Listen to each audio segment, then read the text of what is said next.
Salut les loulous, c'est Roro le costaud. On se retrouve aujourd'hui pour une vidéo un peu plus intimiste que d'habitude. Mais aujourd'hui j'avais envie de vous parler de ma relation avec les réseaux sociaux, est-ce que je gagne ma vie avec, comment on génère de l'argent, ce qui s'est passé pour moi depuis que je suis sur les réseaux sociaux, puisque c'est des questions que vous avez assez souvent et finalement j'ai pas souvent l'occasion de vous parler comme ça à cœur ouvert et de vous expliquer un petit peu cette relation, ce qui se passe et ce que je ressens avec les réseaux sociaux. Donc je me suis dit que c'était l'occasion d'en parler avec vous à cœur ouvert devant la caméra. Je le dis souvent mais les réseaux sociaux, ça m'est tombé dessus. En fait, j'ai pas cherché à être connu, entre guillemets, avoir une notoriété sur les réseaux sociaux. Pas du tout, ça m'est tombé dessus. Moi, à la base, je voulais juste parler de handisport. Je voulais juste parler de ma passion pour le handisport et notamment de mon projet de participer à des Jeux paralympiques. Et pour ce faire, il fallait que je me fasse connaître parce que j'avais besoin d'argent pour financer mon fauteuil d'athlétisme à l'époque qui coûtait très très cher. Et c'est grâce à ça en fait, c'est qu'au départ, moi j'ai juste parlé du sport, des entraînements, de ce que je faisais. Et petit à petit, en fait, le monde est arrivé. Voilà, vous étiez de plus en plus nombreux à me rejoindre. Et en fait, vous étiez assez emballés par les vidéos que je faisais. Alors déjà, je faisais un petit peu d'humour à l'athlétisme avec les potes de l'athlé. Mais vous avez été nombreux à me dire, mais ouais, mais vas-y, mais comment tu viens à l'athlétisme? Et puis du coup, mais t'as une voiture, et comment tu fais? Et comment tu fais avec ta fille, etc. Et à ce moment-là, en fait, je me suis rappelé que quand j'étais en rééducation, les questions que je cherchais, les réseaux sociaux n'étaient pas aussi développés. Les questions que je me posais, j'ai été chercher les réponses sur YouTube. Et à l'époque, je me suis dit, il n'y a rien, il n'y a pas grand-chose. Pourquoi pas faire des vidéos explicatives? Mais j'avais pas de matos, j'avais pas le temps, j'avais pas peut-être l'envie de le faire non plus, mais je m'étais dit qu'il fallait le faire. L'opportunité s'est présentée aussi longtemps après, c'était en 2018 à peu près, je me suis lancé. J'ai commencé à faire des vidéos, à poster un peu mon quotidien, à vous poster un peu de l'humour aussi que je faisais, et tout de suite ça a accroché, et voilà en fait comment je me suis retrouvé embarqué dans cette aventure des réseaux sociaux. Petit à petit, au départ Instagram, TikTok qui est arrivé après, YouTube également, Facebook je l'avais déjà depuis des années, et puis finalement Facebook ça a perduré, c'est une plateforme que j'avais laissé tomber et finalement plus tard il s'est avéré que pas mal de monde m'a rejoint aussi sur cette plateforme. Voilà un petit peu l'histoire de comment c'est né les réseaux sociaux pour moi. Maintenant on va parler un peu d'évolution parce que forcément les choses elles ont énormément évolué pour moi, pour les réseaux sociaux aussi en règle générale je pense. Et puis je vous parlerai de ce qui vous intéresse, l'argent qu'on peut gagner grâce aux réseaux sociaux. D'abord il faut savoir que au tout départ, le jeu, en fait on va être honnête, quand tu arrives sur les réseaux sociaux, le jeu de gagner des abonnés c'est un jeu pour tout le monde et c'est une drogue. Tu vois le nombre d'abonnés qui monte, mais t'as envie que ça monte. Tous les jours. T'es là, tu surveilles tous les jours. Putain, ça monte pas. Oh merde, j'ai perdu du monde. Ah mince, ça monte. Et pour ce faire, en fait, au départ, à l'époque, on s'est vite aperçu, je m'en souviens très bien, c'était des périodes, ça se fait moins maintenant. Il y avait beaucoup de partage de comptes. On partageait les comptes des uns des autres. On s'écrivait en fait, on se disait, tiens, moi j'aime bien ce que tu fais, toi t'aimes bien ce que je fais. On se suit mutuellement. Est-ce qu'on pourrait pas, tu vois, partager nos comptes pour que nos communautés respectives, peut-être, viennent s'abonner à nos comptes. Et ça marchait bien à l'époque. Ça marchait bien, ça marche plus trop maintenant, ça se fait plus trop. Surtout que ça se fait plus trop parce qu'en fait je pense que quand tu fais ça, quand tu fais la demande auprès de quelqu'un, t'as l'impression d'être un gratteur ou voilà. Après, tu peux le faire avec des gens que tu connais bien depuis très longtemps. Mais maintenant ça se fait plus de manière spontanée je dirais. Donc c'est-à-dire que c'était vraiment des gens qui viennent parler de toi comme ça, ils t'ont rien demandé et ils ont envie de parler de toi ou ils partagent un truc de toi et ça se fait. Moi c'est très souvent encore que je remonte, qu'on m'envoie des demandes, on me dit est-ce que tu peux partager mon compte, etc. Et j'ai jamais si tu veux dans le passé, moi-même envoyé un message à quelqu'un en lui disant est-ce que tu pourrais partager mon compte s'il te plaît, parler de moi, me faire connaître, j'ai envie de faire parler du handicap, etc.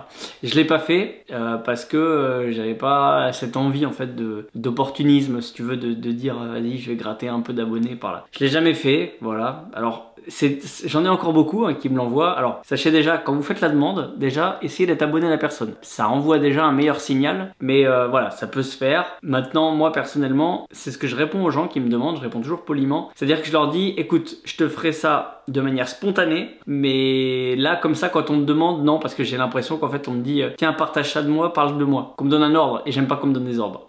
Voilà, donc, mais par contre je le dis souvent, si le contenu me plaît, s'il y a vraiment quelque chose qui m'intéresse et que je pense que ça peut intéresser du monde, je partagerai toujours spontanément, il n'y a pas de souci. Les relations qu'on peut avoir aussi avec les abonnés, parce que faut pas qu'on oublie, hein, tous les gens des réseaux sociaux, faut pas oublier, hein, si on en est là aujourd'hui, si on vit ce qu'on vit, c'est grâce aux abonnés. Donc je suis d'accord que c'est pas évident quand t'as une grosse communauté d'être là pour tout le monde, mais il faut quand même pas oublier que si on fait tout ce qu'on fait, c'est grâce à eux. Et on ne peut pas ne pas s'occuper de nos abonnés, on ne peut pas les délaisser ou les snober. Moi je suis contre. Alors c'est vrai qu'au départ je répondais à tous les messages le plus vite possible. Dès que je pouvais répondre le plus vite possible je répondais. Voilà, j'essayais d'avoir les mots justes, j'essayais de de répondre à tout le monde. Aujourd'hui, avec la masse de messages que je reçois, puisque le nombre d'abonnés a également augmenté, je ne peux plus le faire. C'est pas possible, surtout que j'ai 4 plateformes, on va dire, actives. Vous vous rendez bien compte que j'ai des messages sur les 4 plateformes, je ne peux pas. Je lis tous les messages. Voilà, je mets des petits j'aime, hein, des petits cœurs toujours pour dire que j'ai lu. Quand c'est quelque chose de très important, je réponds automatiquement, toujours. Quand c'est vraiment quelque chose, mais ça va, comment tu te sens, est-ce que tu peux me dire ça, machin, non. Par contre après il y a des messages que je sais sont importants et ceux-là je les prends en considération et je réponds parce que ça me paraît important de pouvoir aider quelqu'un. C'est quand même le but de mon compte, c'est pour ça que je l'ai fait, c'est pouvoir aider les autres. Donc voilà, donc si je dis que grâce à mon compte, je veux aider les autres, mais que quand on vient me solliciter pour quelque chose où je peux aider, je le fais pas, tu vois, il y a quelque chose qui va pas dans l'énoncé. Attention, par contre, vouloir aider les autres, ça veut pas dire être Mère Teresa. Je peux pas aider la terre entière, d'accord? Je prends pour exemple les fameuses cagnottes. On en reçoit des tonnes et des tonnes tous les jours. Tous les jours, je reçois des cagnottes litchi, mais des dizaines et des dizaines. Pour des causes toutes plus valables les unes que les autres, et encore. Parfois, ça peut vous paraître une cause valable, mais je suis désolé. Mais quand c'est une cagnotte pour soigner son chien ou son chat parce qu'on n'a pas les moyens de payer les traitements, je suis désolé. Mais moi, je me vois pas partager une cagnotte pour ça, parce que si t'as un animal, il faut pouvoir l'assumer de A à Z. Alors une galère, ça arrive à tout le monde, je suis d'accord avec vous, et je me permets pas de juger. Mais c'est juste que moi, en mon âme et conscience, tu m'envoies une cagnotte pour soigner ton chat, à côté, il faut que tu saches qu'on m'envoie une cagnotte pour sauver la vie d'un enfant, tu vois.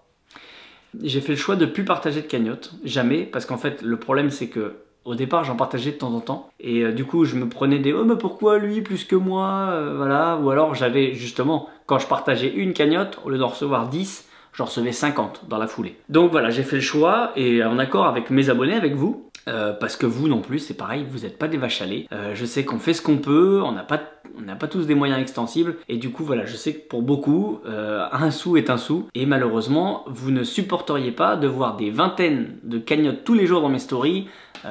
Parce qu'on est tous pareils, on a un cœur et que quand on voit un truc, quand on voit une cagnotte, bah, des fois on a envie de participer, sauf que quand il y en a tous les jours en permanence, bah au bout d'un moment on est comme tout le monde, hein, l'argent on en a besoin. Voilà, donc voilà pourquoi je ne fais plus de cagnotte. Alors maintenant, encore une fois, les réseaux sociaux ont bien évolué. Alors il y a l'apparition de différentes plateformes. Moi ce que j'aime bien, c'est que oui, je suis un peu partout. Alors je suis un peu partout dans le sens où Facebook, alors même si Facebook en ce moment je suis banni, ma page elle existe encore, mais mon compte perso a sauté, donc j'essaye de faire tout ce que je peux pour le récupérer, pour pouvoir continuer à poster, mais je peux plus rien poster. Donc faut savoir que Facebook, je repartage uniquement ce que je fais sur Instagram, donc ça se met automatiquement là-bas, que ce soit les stories, que ce soit les réels, que ce soit les photos, publications. TikTok, je poste une vidéo tous les jours, une vidéo courte. Et YouTube, j'essaye en général de faire une vidéo tous les 15 jours. Voilà, j'essaye de m'y tenir, de me tenir ce rythme. Il faut savoir que ça prend énormément de temps dans ma vie, énormément de temps. Il y a un choix qui a dû se faire pendant un moment, enfin, il y a un choix à faire, c'est-à-dire qu'il y a beaucoup de gens qui font le choix de vivre des réseaux sociaux. Moi, je vais être honnête, on va en reparler juste après, je pourrais en vivre. Aujourd'hui, lucrativement, ça me rapporte assez pour en vivre. Maintenant, plusieurs choses. La première, je fais un travail qui me plaît. Voilà, je travaille toujours chez les sapeurs-pompiers au centre d'appel et c'est un travail qui me plaît. J'aime ce que je fais et j'aime ce contact que j'ai avec mes collègues, aller au travail,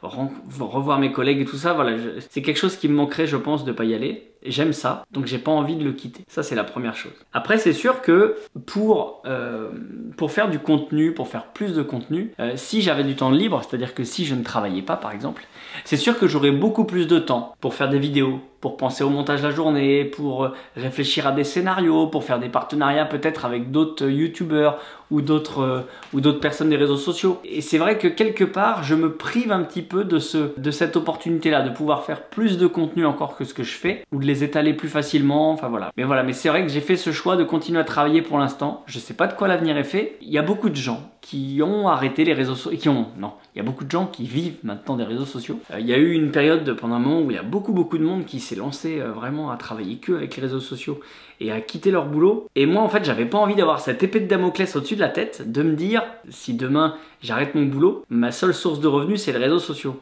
Et les réseaux sociaux, c'est un peu volatile, c'est un peu aléatoire. Il y a des périodes où les vidéos marchent très très bien, il y a des périodes où tu as beaucoup de sollicitations de la part de marques, de partenariats et autres, et tu as des moments où c'est très très très creux. Et les moments où c'est très très très creux, je pense que c'est très compliqué à gérer, et peut-être est-ce que parfois ça te force un peu à accepter de la merde.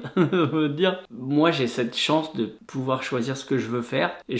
Pour l'instant, je suis très bien dans cette routine où j'ai mon travail, j'ai les réseaux sociaux qui sont un deuxième travail à part entière, hein, clairement. Et même si c'est vrai que je m'empêche parfois peut-être de faire des tournages, d'autres choses, à des moments où j'aimerais le faire parce que c'est pas compatible avec mon rythme de vie, mais c'est comme ça, c'est le choix que j'ai fait pour l'instant. Je vois quand même beaucoup de personnes qui avaient arrêté de bosser pour faire que des réseaux, qui reviennent un petit peu, qui recherchent du travail, parce que je pense qu'on est tous pareils. Alors je vais en reparler un petit peu après là pour les partenariats, mais c'est pas facile à gérer comme budget et vous allez comprendre pourquoi très bientôt. En ce qui concerne les relations sur les réseaux sociaux, c'est-à-dire les relations avec, que ce soit avec des abonnés, que ce soit avec d'autres créateurs de contenu, moi j'avoue, je me suis fait plein de relations, plein de connaissances. Moi ça a été hyper enrichissant pour moi. J'ai vraiment découvert des gens formidables. J'ai aussi découvert des gens que j'ai rencontrés en vrai, que j'apprécie. Mais voilà, mais ça va pas plus loin que ça parce que c'est des gens que je vois à travers les réseaux et tout ça, mais je suis très heureux quand on se voit en vrai. Mais voilà, mais la distance fait que moi j'ai besoin de voir les gens. Tu vois, j'ai besoin d'être au contact des gens, mes amis, les gens que je connais, que je côtoie, que j'aime fort. C'est des gens que je vois assez souvent. Et avec les réseaux sociaux, le problème c'est qu'on est assez distant finalement. Alors parfois on fait un événement, on se voit, du coup, tac, on a envie de s'envoyer plein de messages, etc. Mais voilà, et c'est vrai que moi il y a des gens avec qui j'aimerais passer beaucoup plus de temps, des réseaux sociaux. J'ai l'exemple, tu vois, quand on était aux États-Unis, Poussine et Bibis, je vous fais un bisou au passage. Greg et Cindy, c'est des gens, quand on les voit, on est trop heureux de les voir. Mais c'est vrai que on habite un peu loin, donc forcément on se voit pas tout le temps. Et pourtant voilà, et il y en a plein d'autres, hein, je donne ces exemples-là, mais et il y a plein de gens comme ça que j'aimerais voir plus souvent, mais que je vois pas. Voilà. Et après, en ce qui concerne vraiment les gens il n'y a pas vraiment de gens que j'apprécie pas. Si, il y en a avoir un ou deux, mais j'apprécie pas. Mais si j'apprécie pas, j'en parle pas, je les suis pas, je regarde pas ce qu'ils font, je m'en fous en fait, tu vois. Par contre, c'est vrai que il y a des gens que je vois via les réseaux et avec qui j'ai pas spécialement d'atomes crochus. Mais j'ai pas d'ennemis. Je pense que en fait il y a des gens sur les réseaux sociaux qui voient en vous la concurrence en fait. Moi je vois pas la concurrence. Vraiment il y a de la place pour tout le monde. Maintenant c'est vrai que j'ai appris aussi à avoir un certain recul avec les réseaux dans le sens où j'ai eu beaucoup de désillusions. C'est-à-dire que je vous explique. J'ai été amené à travailler avec des marques, à faire des partenariats, des collaborations. Et en fait, je m'aperçois que au départ, le message d'accroche, il est toujours le même quand on vient te chercher. C'est salut, on adore ce que tu fais, on aime beaucoup tes valeurs, on aime ce que tu représentes. Parfois c'est vrai, parfois c'est juste un message copié-collé qui a été envoyé à 10 créateurs de contenu qui ont le même profil que toi. Tu fais le partenariat avec ces gens-là et moi derrière, j'avoue, j'ai travaillé avec des gens que j'apprécie énormément, avec qui j'ai adoré bosser. Et en fait, tu te rends compte que derrière cette collab, derrière ce partenariat, il n'y a plus rien en fait. Après, c'est le vide. On se voit plus, on se parle plus. Il y a plein de belles choses au moment, à l'instant T. Il y a plein de belles promesses, il y a plein de trucs, on va refaire des trucs ensemble, ça va être génial et tout. Moi je suis content, je suis emballé de ces choses-là, j'adore ça. Mais en fait après t'es vite déçu parce que tu te rends compte qu'en fait c'était des paroles sur le moment, mais que peut-être que, je sais pas, la campagne d'influence n'a pas eu l'impact qu'ils souhaitaient, etc. Du coup ça les a déçus, ou je sais pas, ou peut-être juste, en fait comme je dis, t'étais quelqu'un comme parmi tant d'autres parce que faut en avoir conscience de ça. C'est que quand on vient me chercher, quand on vient me solliciter, parfois on sollicite quelqu'un d'autre également. Ça fait bizarre en tant qu'être humain de lire t'es vraiment la personne idéale, parce que ça je l'ai connu, hein. Je l'ai connu, que ce soit pour tourner des pubs, pour des partenariats, ou même pour des reportages télé. Les reportages télé aussi c'est pas mal. Je veux vraiment qu'on bosse avec toi, vraiment ça me tient à cœur, t'es vraiment la personne idéale, on adore ce que tu représentes, tes valeurs, ce que tu dis, etc. Et en fait, toi tu te motives à fond, tu fais les castings, tu fais tout ce qu'il faut, tu crées ce qu'on t'a demandé, etc. Et en fait tu vois à la télé où tu apprends, alors pas directement parce qu'en général en plus on vient pas te le dire directement quand t'es pas sélectionné, tu apprends en fait via les réseaux que ah bah tiens en fait on a pris quelqu'un d'autre que moi, ah bah ça, je m'y attendais pas à ça, parce qu'en fait vu qu'on m'a mis de la pommade dans le dos pendant 15 jours pour me dire que j'étais le meilleur, que c'était moi, que c'était personne d'autre, et que tu te retrouves avec quelqu'un d'autre, j'avoue tu le vis mal. Et faut être honnête, je le vis mal. Et c'est pas de la jalousie par rapport à l'autre personne, parce que tant mieux pour l'autre personne, je suis très content pour elle. Mais c'est plus par rapport à moi en fait, je me dis mais en fait je suis trop con en fait. J'essaye de pas me faire avoir, mais j'arrive encore à me faire avoir, tu vois, encore à me dire ah bah tiens ça y est vraiment on me prend pour moi. Non en fait au début on a juste pensé à moi pour la notoriété entre guillemets, le nombre d'abonnés, mais pas forcément pour la personne. En fait, on a juste voulu faire appel à moi parce qu'il y a une grosse présence sur les réseaux. Voilà, et ça, bon, ça j'avoue, c'est chiant. C'est chiant et c'est un peu le jeu des réseaux, c'est que des fois bah, on te prend, on t'utilise, on te jette. Faut en avoir conscience. Voilà, après c'est pas méchant en soi-même. Et puis bon, je t'avoue que des fois il y a la pilule du billet qui te fait qui te fait un peu avaler tout ça. Hein. Voilà. Tiens, en parlant de billets, on va enfin en parler de ce qui vous intéresse. Ouais, parce que je crois que j'ai un peu tout dit sur les réseaux, sur ce que j'avais à dire. Il y a certainement d'autres choses, mais je les oublierai. Posez-moi les questions en commentaire, hein, sinon, et puis il n'y a pas de souci, j'y répondrai plus tard. Maintenant, abordons le sujet de l'argent. Donc, comme je l'ai dit, hein, aujourd'hui, je pourrais vivre des réseaux sociaux largement. Maintenant, comment ça se passe? Moi, à titre personnel, j'ai 4 réseaux sociaux principaux. Le premier, Facebook, donc Facebook qui en ce moment bah, ne me rémunère rien du tout vu que j'ai plus rien dessus. Par contre, sachez que Facebook depuis quelques temps rémunère en fait les pubs sur les réels. Donc quand tu postes des réels, tu as des vidéos promotionnelles de la pub et forcément plus tu fais de vues, plus tu es payé. Voilà. Je pourrais pas vous donner un ordre d'idée parce que c'est vraiment très aléatoire et ça peut aller de... je pense que ça peut aller dans un mois du millier d'euros. Je connais pas les gens qui font des millions de vues, mais moi j'en fais pas mal quand même. Des fois ça m'est arrivé de faire des millions. Mais voilà, tu peux aller entre 100, sur un mois entre 100 et... Ouais, je sais pas, peut-être un peu plus 1000 euros, j'en sais rien. Mais à peu près, ça doit être à peu près ça pour Facebook. Ensuite, on a TikTok. Donc TikTok, faut savoir que moi clairement TikTok, c'est une plateforme où j'ai été mise en avant pendant très longtemps. Là maintenant c'est fini. Donc voilà, il faut l'accepter.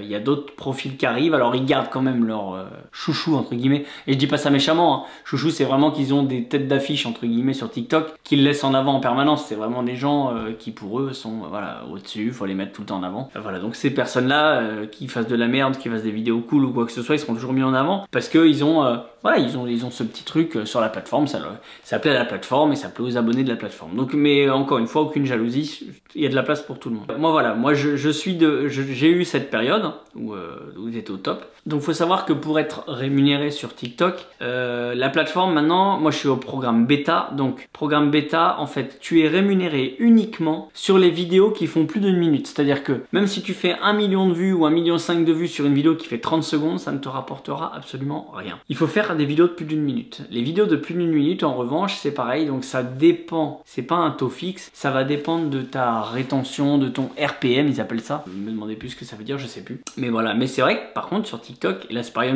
encore une fois, je peux pas vous dire. J'ai envie de vous dire, le mois dernier, j'ai dû gagner 100 euros. Voilà. Je suis honnête. Par contre, attention, j'ai déjà fait des vidéos, j'ai des vidéos de plus d'1 minute à 2 ou 3 millions de vues. 2 ou 3 millions de vues, alors c'est ponctuel, hein, t'en en fais pas tous les 3-4 matins, hein, mais à 1 million et quelques de vues, ouais, c'est des... ouais, 1,5 million, je crois. Non, 2 ou 3 millions, je vous ai dit. Ouais, je crois que tu peux prendre, sur une vidéo, tu peux quasiment prendre 2 000 euros, hein. Énorme. Bon, après, on enlève l'URSSAF, tout ça, hein, mais ouais, tu peux prendre facile 2 000 euros, ouais. Donc il y a des gens là, quand tu vois qui font des vidéos d'1 minute, tout le temps, et qui font des centaines de milliers de vues et des millions de vues, ils gagnent bien leur vie.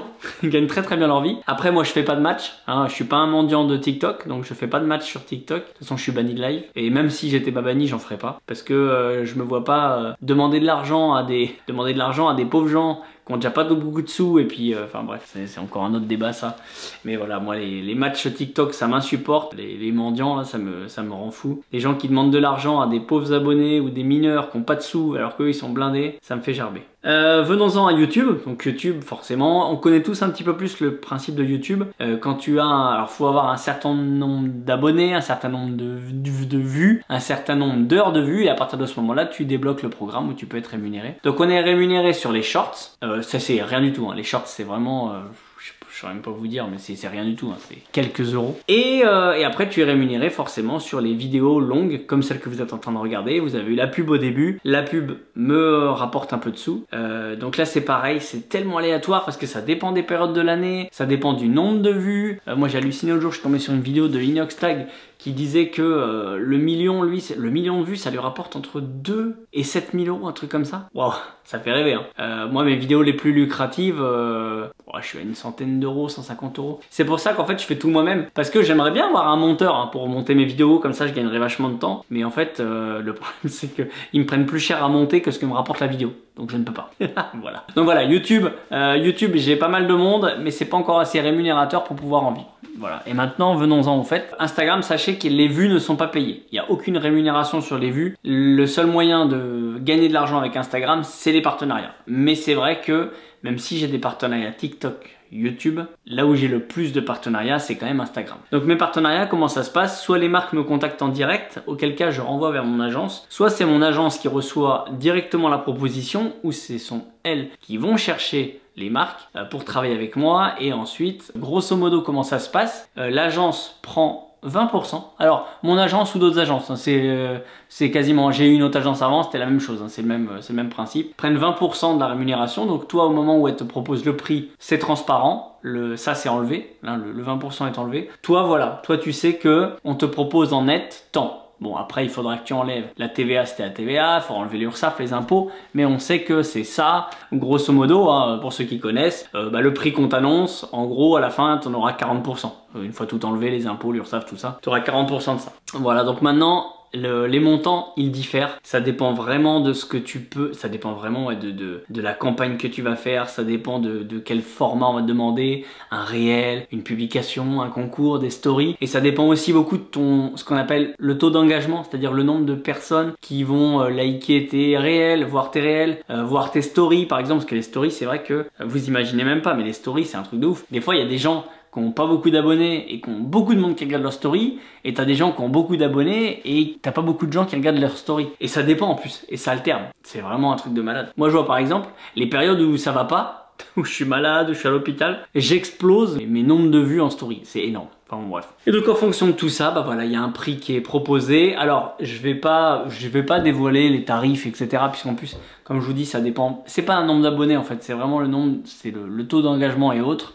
qui compte. Mais voilà, sachez que ça peut monter très très vite. Les stories, je connais pas trop. Je connais mes tarifs, je connais ce qu'on fait à peu près, mais sachez que ouais, des stories, même quand t'es un petit compte entre guillemets, tu peux arriver à avoir des 100-200 euros. Et je pense qu'il y a des stories des gens, alors là par contre je vous parle vraiment en totale ignorance, mais je pense qu'il y a des gens, des stories qui doivent faire des stories à 2-3 000 euros la story quoi. Faut savoir que les réseaux sociaux ça peut rapporter beaucoup d'argent, ça peut être éphémère du jour au lendemain. Et surtout, sachez que vous faites votre story ou votre publication en janvier, tu seras peut-être publié qu'en mai ou en juin. Non, tu seras peut-être payé qu'en mai ou en juin. Et ça, faut y penser. Parce que tu as des mois complets où tu déclares rien du tout aux impôts ou à la TVA, l'URSSAF. Moi, ça m'arrive. Hein. J'ai fait des mois où j'ai fait, je sais pas, 5-6 collabs. Et en fait, tu déclares rien les 2 mois d'après parce que t'as rien touché, quoi. Et c'est pour ça que je vous dis que c'est pas facile à gérer dans le budget. Bref, donc voilà. Et après, pareil, les réels, tout ça, c'est des montants, mais après c'est des packages, tu vois, il y a des packages aussi. Et de plus en plus, les marques maintenant aiment pas faire du one shot, c'est-à-dire elles t'embauchent pas pour une story ou une vidéo, elles aiment bien que tu sois ambassadeur sur l'année. Tu vois, tu vas faire plusieurs réels. C'est mon cas cette année, par exemple, avec plusieurs marques où je suis ambassadeur. Et voilà, donc on va faire plusieurs choses sur l'année. Et c'est un contrat sur l'année. Donc forcément, un contrat sur l'année, c'est mieux payé. Je sais pas si, ouais, si, à peu près. Faut savoir, dans les réels et tout ça, tu peux aller de 1000 euros. Attention, je parle les réels, hein, mais je parle vraiment des collabs en général. Tu peux aller de 1000 euros à peu près. Parfois, c'est moins. Hein. Et des fois, tu peux avoir des grosses collabs quand tu as beaucoup de boulot, beaucoup de travail, de la présence sur place, etc., des déplacements, etc. Des contrats à l'année, par exemple. Ça peut être des contrats à 5 chiffres. Hein. Je pense qu'on peut monter à des contrats à 5 chiffres hein, facilement. Enfin, facilement. Non, pas facilement. Mais on peut monter à des contrats à 5 chiffres si tu calcules tout. Voilà, j'ai essayé d'être un peu transparent, sans trop en dire. Le but du jeu, c'est pas non plus de tout dire. On va garder cette part de mystère. Voilà, donc sachez que effectivement, tout ce qui est collab, moi je suis ravi maintenant parce qu'en fait, au départ, je faisais beaucoup de collabs pour le handicap. À côté de ça, maintenant je suis content parce qu'aujourd'hui il y a des grandes marques nationales, que ce soit de l'alimentaire. Alors il y en a qui vont me dire ouais mais avant c'est n'importe quoi, ouais genre j'ai des valeurs, je fais que sur le handicap, etc. Non, aujourd'hui je suis content parce que je me dis qu'aujourd'hui on m'embauche, même si je suis une personne handicapée, on m'embauche pour parler d'une marque nationale, pour parler de grandes marques, pour parler de grandes causes. Et je me dis que dans ces moments-là, on voit plus le handicap justement, on voit la personne et je trouve ça chouette d'avoir cette visibilité. Voilà pourquoi, oui, parfois vous pouvez vous retrouver avec des grandes marques nationales ou internationales pour qui je fais une collab et qui n'ont rien à voir avec le handicap parce que j'ai pas envie non plus de me cloisonner là-dedans.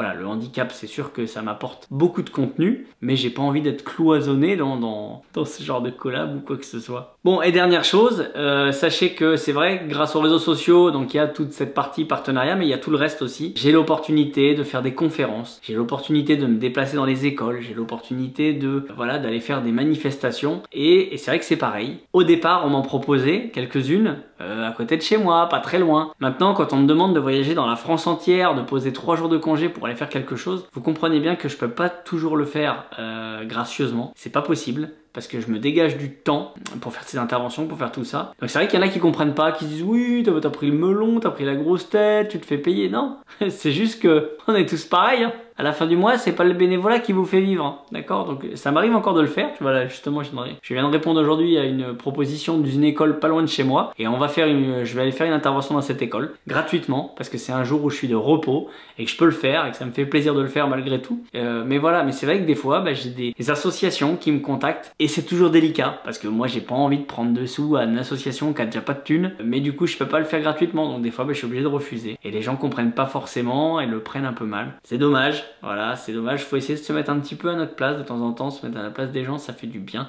ça permet de comprendre plein de choses. Voilà, écoutez, j'ai essayé d'être le plus sincère possible dans cette vidéo, j'espère que ça vous aura plu. En tout cas, si c'est le cas et que ça vous a plu, n'hésitez pas à vous abonner à ma chaîne, activez la cloche pour pas rater les prochaines vidéos et notamment la prochaine, et surtout mettez-moi un petit pouce bleu, on revient très vite pour une très jolie vidéo.